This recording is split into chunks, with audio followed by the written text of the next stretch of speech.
It's time once again for another edition of Talk to Me. And now, here's ME himself, 8-time Emmy Award-winning journalist, Maynard Eaton.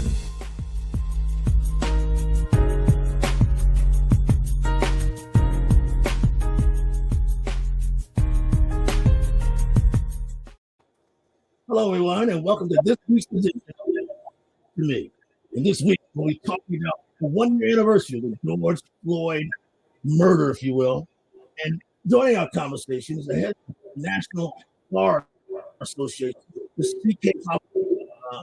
Hoffler, you were outside the White House this week when the president met with the George Floyd family. You were standing there with your fist in the air talking about the injustice. You also met with the Vice President of the United States. Tell us what your experience was like on the Hill and outside the White House, except about George Floyd. Well, absolutely, Maynard. First of all, it was a sad day. You know, just think about it. We were there with George Floyd's family. Yeah. Children were with us. And so we were not there celebrating a single thing.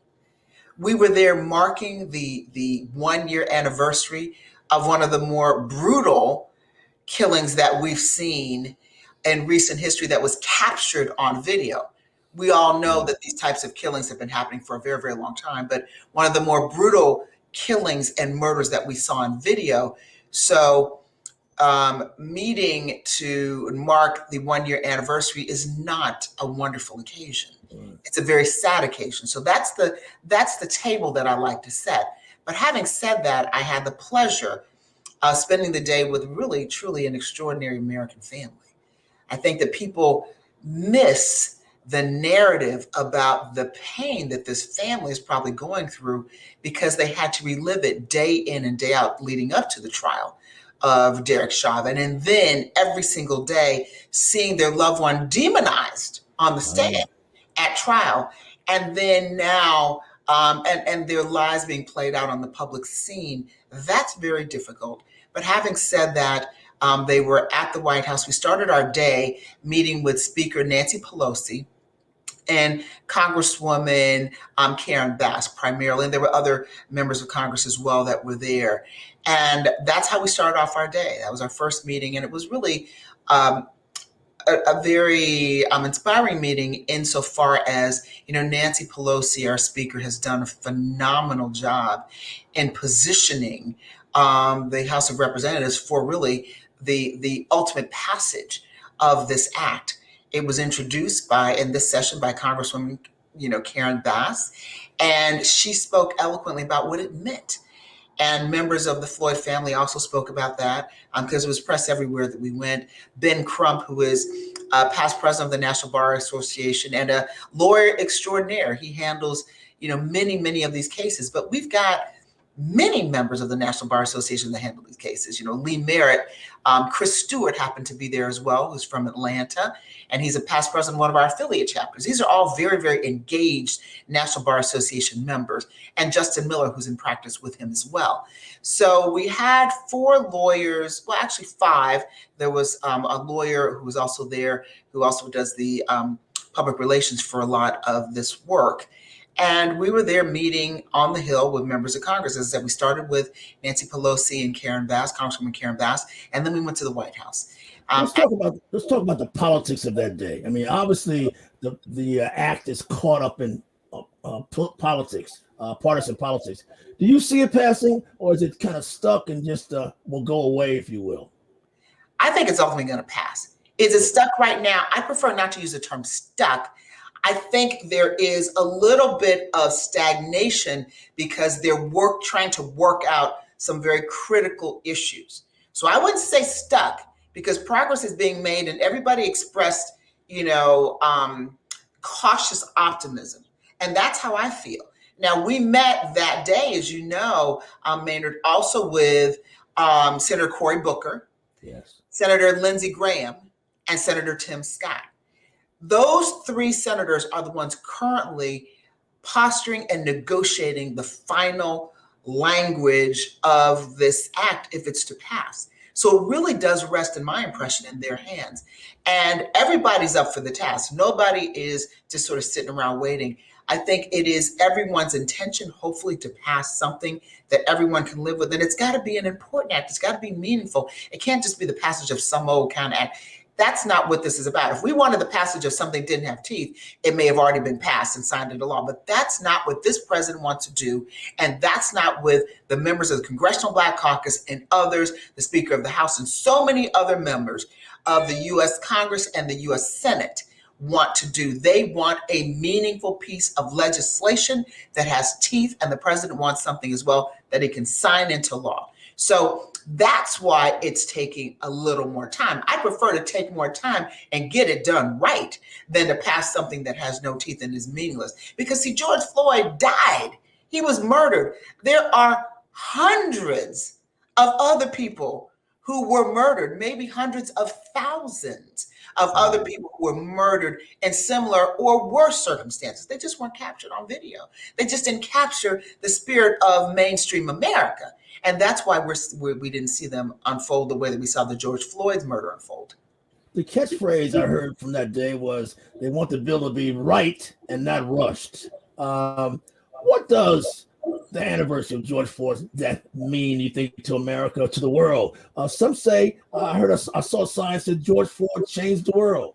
That's significant or a little more meaningful than that? Well, I think that George Floyd did change the world, but Lord have mercy, do you have to be killed and murdered to change the world? Yeah. I mean, that is, just think of it. It is a crazy thing for us to imagine that we have to watch a man brutally murdered for him to change the world.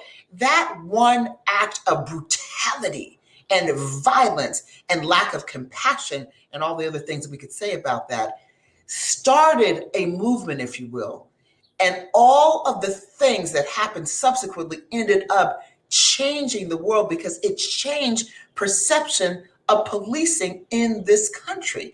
We have the world that is standing in solidarity with the Black Lives Movement, the world that up until this point looked to the United States as an example. Well, surely we are not an example of anything with the way that we allowed people to be killed in this country. The laws have allowed it, and the type of police brutality that permeate our system.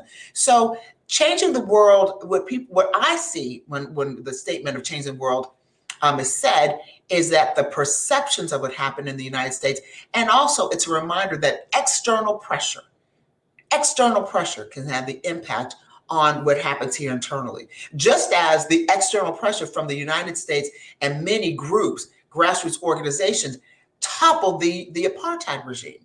External pressure on those corporations that were supporting the apartheid regime.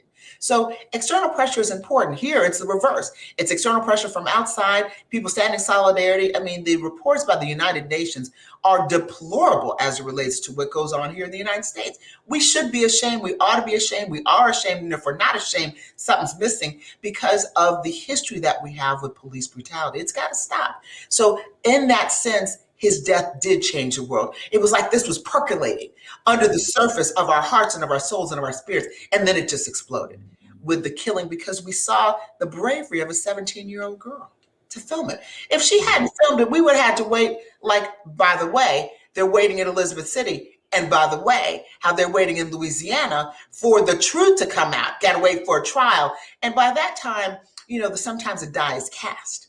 And so I think this we need to applaud the efforts of a 17-year-old Black girl, young Black woman who had the courage to film it, who said, no, not today, not on my watch, I'm going to film this.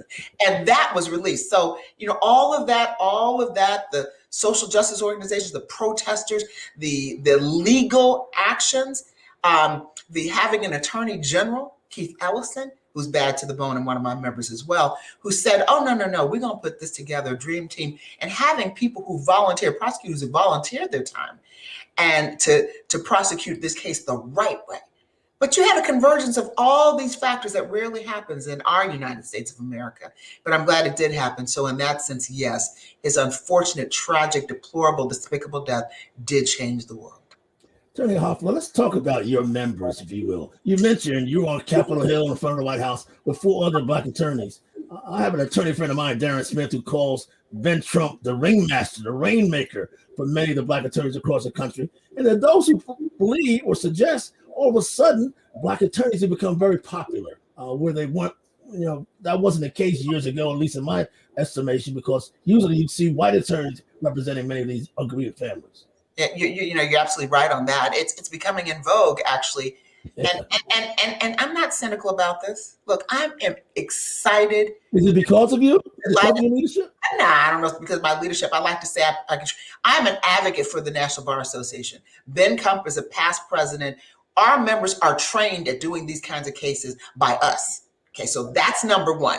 We are trained. We partner with each other to push these kinds of cases. That's why you're seeing all these black attorneys on the scene. But please understand, Maynard, we've been on the scene forever. We just didn't get the publicity about it. We've been handling these cases forever. It was the Thurgood Marshalls, the Fred Gray, the Constance Baker Motleys, the Johnny Cochrans, the Willie Garys. They are the ones that forever and ever were handling and pushing these cases. So what you're seeing now is more of a mainstream America saying, "Oh my goodness, these are Black lawyers." Well, yeah, Black lawyers. But we train our members to do this because this is our community.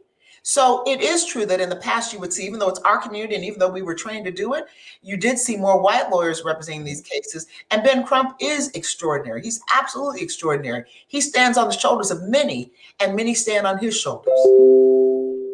Speaking of an extraordinary historic moment while you were in D.C., Kristen Clarke was named Assistant Attorney General for Civil Rights. Yes. What does that mean? What does that suggest to you about that highest status for, again, probably one of your members?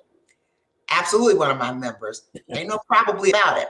One of our members and the National Bar, I just got to put it where it is. The National Bar was a strong advocate of Kristen Clarke. We made calls, we sent letters, and I personally inked a letter to the committee. And I said, and I just hope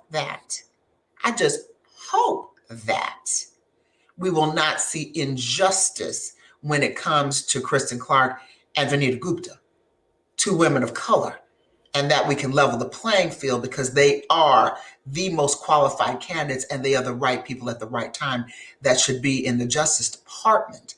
And Kristen Clarke being in the number 2 position at the Justice Department, the first time a Black woman, has ever occupied that position, is historic on so many levels. First of all, hands down, there was nobody who was more qualified. So let's just talk about that. But secondly, it's never about qualifications. We know with our history, there's so many people who are qualified, but you had to have this time in our world where we're living in a social justice era where some are seeing social justice as the flavor of the month. And I'm not being cynical, but there's some that feel that way. So there's like a little movement. We had to see also a president who was open to that. She would not, under any circumstances, have been confirmed with the last administration. We don't even need to think in that direction. We don't need to look in the past. We look today. But we have an administration who had the strength, the fortitude, the courage, and just said, yes, this is our nominee because she's the best, and we want her to be to head the most significant civil rights, if you will, legal division in the world. What Kristen Clarke does in this position is going to impact civil rights in the world. Make no mistake about it. So that's the significance of this Black woman with Indian heritage being appointed to that position. We also mentioned a significant Black female attorney, the vice president who you met with is also probably the nation's number 1, and I imagine one of your members as well. Everybody, my member, everybody. Yes, Vice President Kamala Harris, and she met with us when she was running. She met with the National Bar, not just the leadership. She met with about 75 of us, past presidents, everything, past leadership, current leadership, and we talked about their vision. And we talked about what we expected. Because that's what it is. And, but our organization supported, again, this is not a partisan issue. Like when we talk about voting rights, we're not talking about partisan issues. We're talking about people's right to vote. That's nonpartisan. Our efforts at the NBA about voting rights, that's election protection. That's a nonpartisan effort.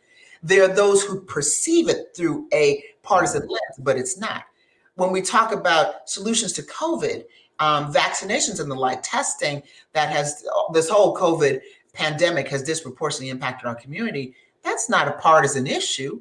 That's everybody should want there to be a cure, a vaccination, and testing for everybody, not just some, but for everybody, not a partisan issue. When we talk about the need for policing reform, not a partisan issue. Everybody should want to see less people killed at the hands of law enforcement. All of these things have impacted our community disproportionately. So when we met with Vice President Kamala Harris, we laid out our agenda as members of the National Bar Association, her fellow colleagues, Black lawyers, prosecutors, judges, law students, for this administration, what we'd like to see. So it was really refreshing and wonderful for me to be able to talk to her again, this time kind of more on a one-on-one basis, at the White House, in the West Wing, and just the history of it. We sat in her office. She has an office where she conducts business. And so we sat in her office and we met there. And then we also went to the meeting, us, not with the vice president, we went to her ceremonial office. And the ceremonial office, you probably know this, Maynard, has, all these portraits of all these historic people in the history of the world, everything, all the, people, vice presidents, all this stuff. And of course, there's no Black person there. And so she, putting her flavor, put in a bust of Frederick Douglass. And it is so powerful, right by her desk. So of course, I wanted to picture that.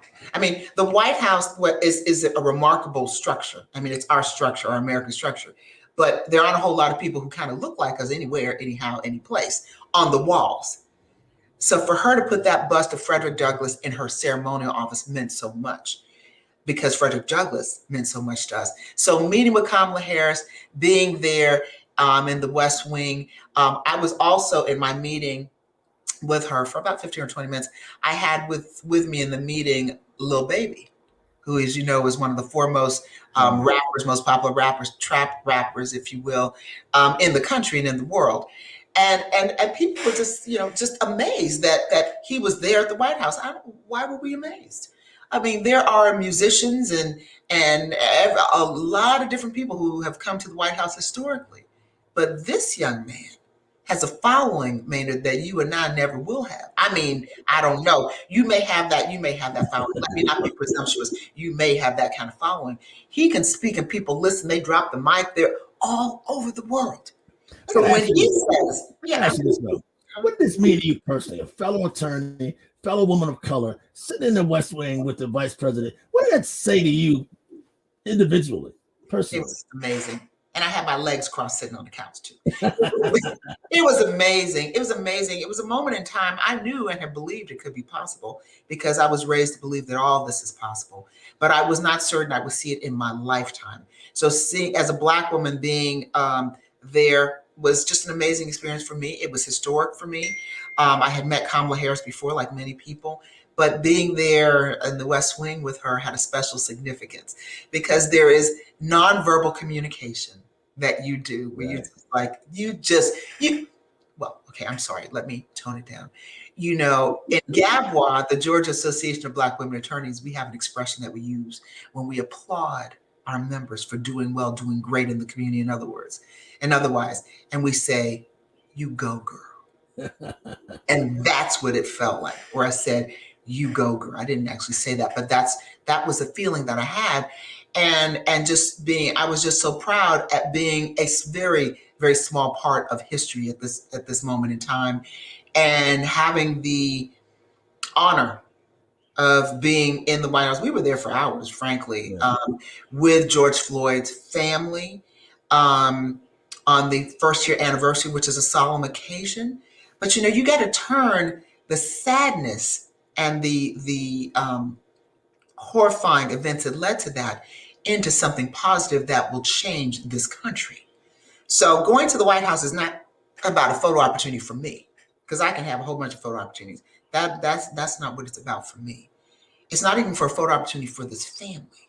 It's about making sure that we continue to push the need for the passage of this act, and push the members of Congress and the senators for the passage of this act, and let them know we 66,000 lawyers strong in our community, and we're serious about it. And we want this because it's what it will take. This man could not have died in vain, all the other people who died in vain, all the other people since who have died in vain. We cannot let it be that narrative when we have the power to bring about change and a president who says he wants to sign it. So I'm like, let's just put our money where our mouth is.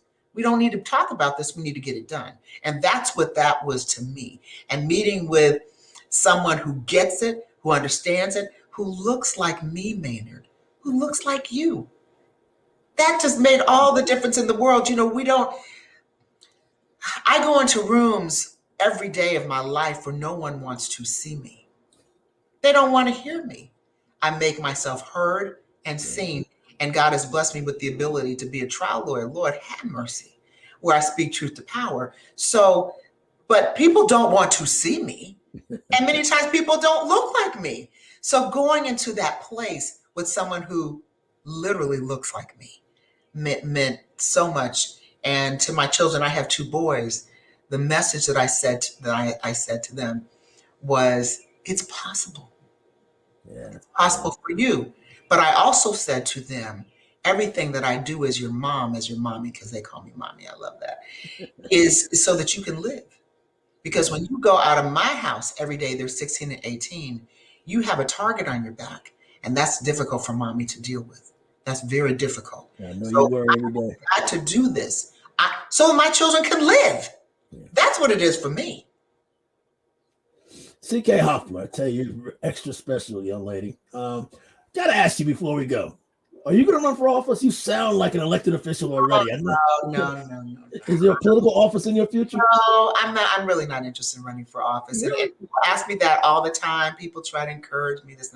No, because I think that I can be more effective having access and speaking truth to power and doing things like we did, going to the White House, representing people who have no voice.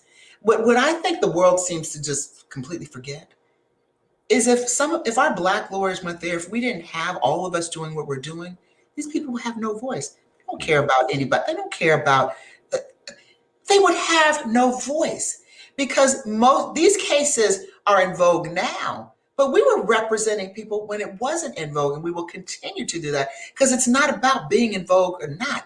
It's about our community and our duty and obligation to our community. And sometimes these cases, you don't get paid on them. So when we do these cases a lot, it's not because of why other lawyers handle cases. We do it because this is what we need to do for our community. And so we can't do it all the time, every time, cases where we may not get paid on, but when we can do it, we must do it and we should do it. So that's what it is to be a Black lawyer in this country. And to be trained at the highest levels, to have the benefit of, for me, working with and training under Willie Gary, a titan in the industry who is, in my impression, unparalleled. Johnny Cochran is a titan in the industry, unparalleled.